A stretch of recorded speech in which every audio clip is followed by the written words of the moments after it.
Barang siapa yang sholat ini, yang sholat tarawih di malam ke-29, maka Allah beri pahala 1000 orang haji yang mabrur. Wah, pahala 1000 orang haji mabrur itu Pak Bu, Masya Allah, bukan kaleng-kaleng itu kita sholat tarawih ini. Cuman setan tahu kan kita ini takkan tinggal. Wala tattabi'u khutuwati setan. Janganlah kamu mengikuti langkah-langkah setan. Dibuat kita ini sibuk tanda sholat tarawih. Ada lagi bisikan ini, apa cuma aku tarawih ngapu tak puasa juga.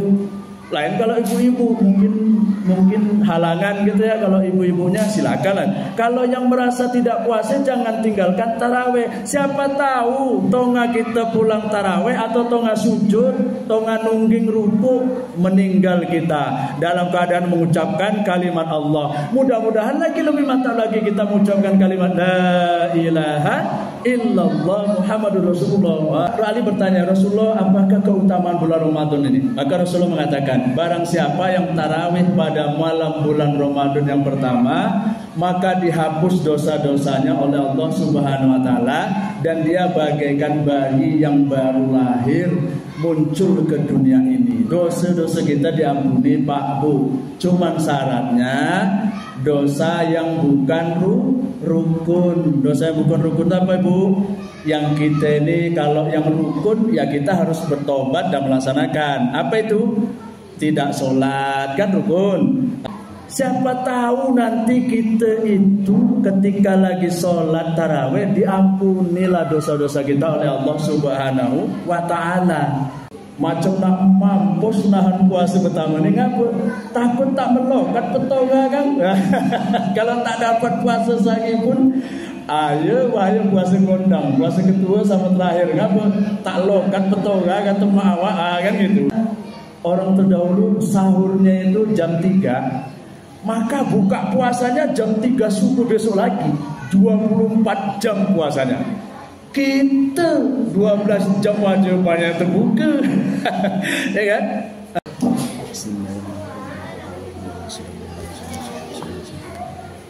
Assalamualaikum warahmatullahi wabarakatuh.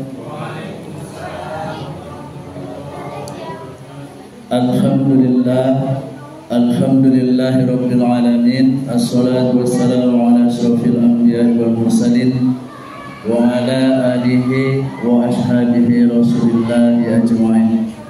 Ashhadu an la ilaha illallah wahdahu la syarika lah wa ashhadu anna Muhammadan abduhu wa rasuluhu la nabiyya ba'dah. Allahumma shalli wa sallim wa barik ala sayyidina Muhammad wa ala ali sayyidina Muhammad amma ba'du. Faqala ta'ala fi kitabil karim, a'udzu billahi minasyaitonir rajim. Bismillahirrahmanirrahim. Wal 'asri innal insana lafi khusrin illa alladziina aamanu wa 'amilus solihati wa tawassaw bil haqq wa tawassaw bis sabr. Qala an-nabi sallallahu alaihi wasallam, qulil haqqo walau kana murran. Sadaqallahu azim wa sadaqa rasuluna bil karim. Alhamdulillah, para bapak dan ibu, juga remaja putra dan putri, juga anaknya, anak-anak putra dan putri yang dirahmati Allah Subhanahu wa taala. Kita patut bersyukur bahwasanya kita masih diberi kesempatan dan nikmat yang tidak terhingga dari Allah Subhanahu wa taala, sehingga kita berkumpul di mushola yang kita cintai ini untuk melaksanakan sholat tarawih bersama-sama yang insyaallah akan kita laksanakan. Dan ini nikmat yang Allah berikan, dan tidak semua Allah beri nikmat itu. Makanya kita patut bersyukur atas nikmat ini, karena Allah sendiri berfirman, la in syakartum la azidannakum wa la in kafartum inna azabi lasadid. Barang siapa yang mensyukuri nikmatku, maka nikmat itu akan aku tambah. Dan barang siapa yang mengkufuri nikmatku, ingatlah sesungguhnya azabku sangat pedih. Jadi Bapak Ibu yang dirahmati Allah Subhanahu wa taala, di dalam Al-Qur'an Allah berfirman, kita hafal ini, dan sering dibawa oleh para ustadz. Cuman saya akan sedikit sampaikan, mungkin sedikit unik, karena saya perhatikan selama 4 hari. Ini hari keempat atau malam ini? Malam kelima Pak ya. Ustadznya itu nggak ada nyampaikan itu. Jadi akan saya coba. Ayatnya sama, hadisnya nanti sama, cuman uraiannya sedikit beda. Di dalam Al-Quran perintah puasa. Ayo kita sering kan. Apa bunyi ayatnya Pak? Bu? Ya ayyuhalladzina amanu kutiba alaikumusyamu kama kutiba alal ladzina min qablikum la'allakum tattaqun. Jadi Pak, di sini kan artinya wahai orang-orang beriman, diwajibkan atas kamu berpuasa sebagaimana diwajibkan oleh Allah atas orang terdahulu sebelum kamu, kan gitu kan? Kan Pak? Terus nanti di ujung ayatnya la'allakum tattaqun, yang ujungnya mudah-mudahan kamu bertakwa. Jadi sederhananya Bapak Ibu yang dimata Allah Subhanahu wa taala, kalau mau dikasih judul nah lupa Bapak aja. Ini keutamaan Ramadan aja judulnya. Jadi ternyata orang-orang terdahulu itu juga suruh puasa. Cuman bedanya, ini yang saya bilang sedikit agak beda uraiannya. Ya ilmunya sama, cuman mungkin para membalik yang lain lupa menyampaikan. Orang terdahulu Pak, itu puasanya itu luar biasa Bu. Jadi kita ini kalah, umurnya kalah, ya kan? Umur kita 40 tahun lah mampus. Nah, bahasa Melayu mampus kan. Umur 40 tahun lah meninggal.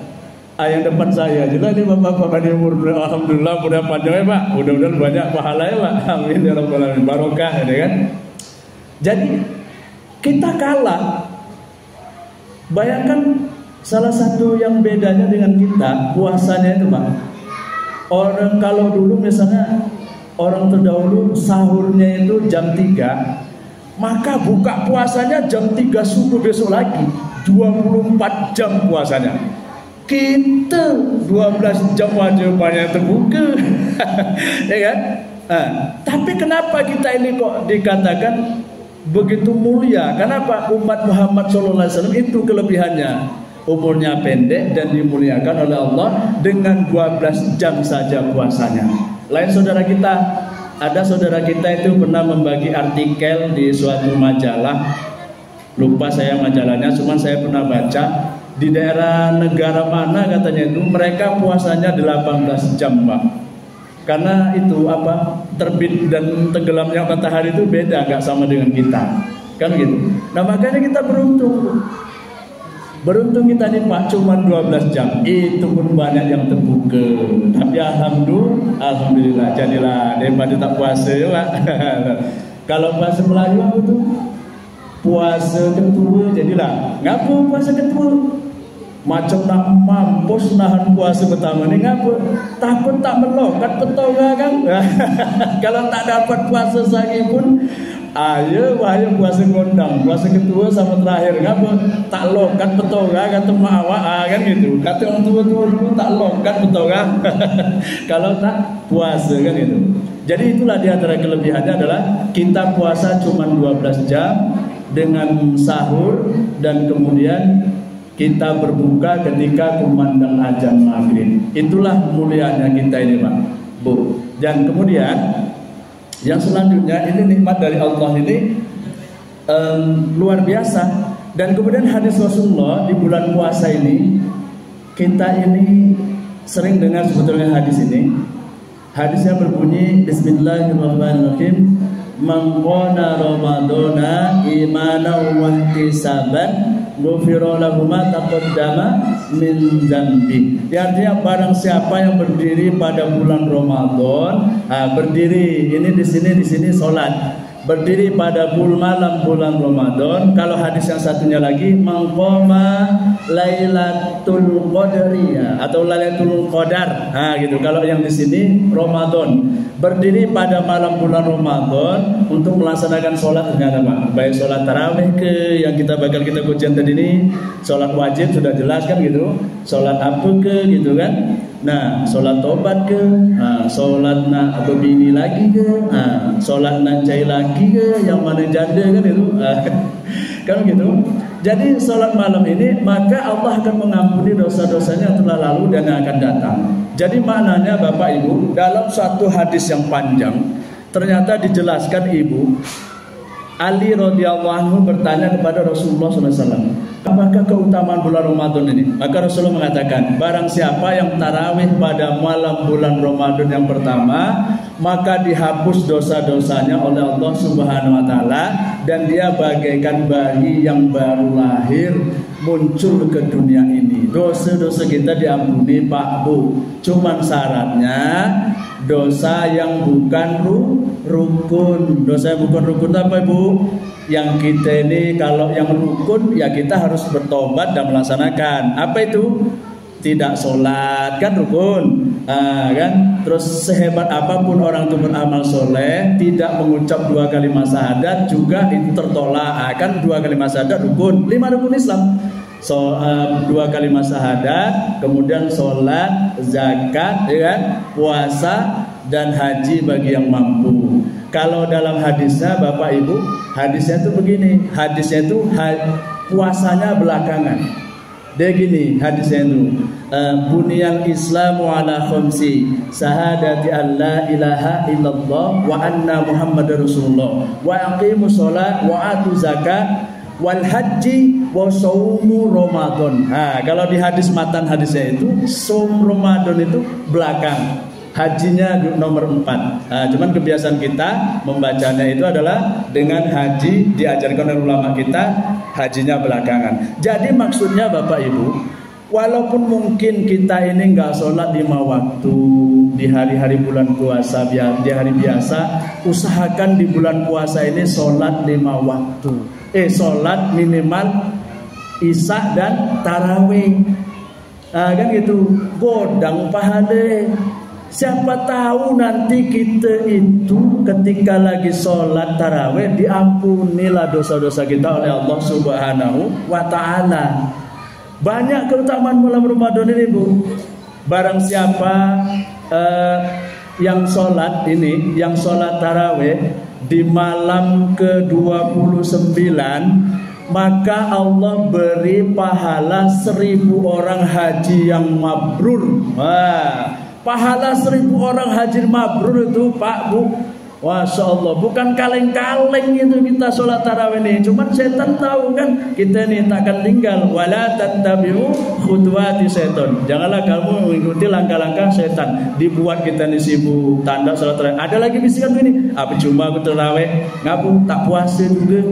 Lain kalau ibu-ibu mungkin halangan gitu ya. Kalau ibu-ibunya silakan. Kalau yang merasa tidak puasa jangan tinggalkan tarawih. Siapa tahu tonga kita pulang tarawih atau tonga sujud, tonga nungging ruku, meninggal kita dalam keadaan mengucapkan kalimat Allah. Mudah-mudahan lagi lebih mantap lagi kita mengucapkan kalimat la ilaha illallah Muhammadur Rasulullah. Wah, langsung masuk surga. Wah, amin Allahumma amin. Ya, mudah-mudahan kita lah itu besok kan. Apalagi yang tua-tua ni kan, banyak-banyak dia bersujud kepada Allah Subhanahu wa taala. Insyaallah ya Pak, Bu. Jadi itulah keutamaan dari bulan Ramadan. Dan kemudian sebetulnya di kesempatan lain nanti kan selanjutnya saya ingin menyampaikan pentingnya menjaga betul tata tertib sholat itu gitu. Maksudnya kalau dalam saya pernah mengisi ceramah itu, kalau bisa sholat ini Bapak Ibu seperti TNI dan Polri baris berbaris. Misalnya siap gerak, tidak goyang lagi gitu, tidak goyang lagi dia. Tidak, misalnya lapor komandan, udah begini baru lapor bahwasanya saya telah meneruskan barisan, misalnya begitu kan. Jadi begini, nggak pula lapor komandan. Terus bahwasanya saya meluruskan barisan ditabok sama komandan. Nah begitu maksudnya itu. Jadi itu diantara nanti. Nah kalau ada kesempatan akan saya sampaikan. Jadi Bapak Ibu rahmatullah SWT, yang intinya adalah jangan tinggalkan sholat tarawih walaupun kita tidak puasa. Walaupun kita tidak puasa.